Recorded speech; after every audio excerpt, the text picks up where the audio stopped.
आम्ही लहान असताना शाळेमध्ये आमच्या वर्गात एक नन्या म्हणायचा मित्र होता.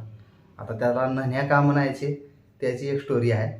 पण नन्या आमचा असा घरी जायचा आणि आजीला सांगायचा, आजी मी वर्गात पहिला आहे बघ म्हणायचा. आजीला कौतुक वाटायचं. आजी आपलं कनवटीचा पदराचा एखादी रुपया काढून त्याच्या हातात टेकवायची. जा बाबा लय अभ्यास कर म्हणायची. हो आजी म्हणायचा. आणि मग ह्या नन्याला जेव्हा जेव्हा वाटायचं की नाही आजीकडून पैसे काढावे ते आजीकडे जायचं म्हणायचं, आजी मी वर्गात पहिला आहे बरं, माझा नंबर पहिला आहे वर्गात, असं आजीला सांगायचं.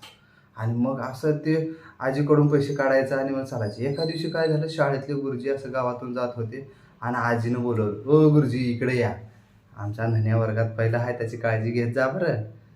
गुरुजीने कपाळावर हात मारला आणि म्हणले गुरुजी म्हणले आजीला, आजी वर्गात पहिला आहे म्हणजे अभ्यासात नाही, त्याची उंची कमी आहे म्हणून आम्ही त्याला वर्गात पुढं सगळ्यात बसवतो आणि ते तुम्हाला घरी येऊन सांगते का मी वर्गात पहिला आहे म्हणून.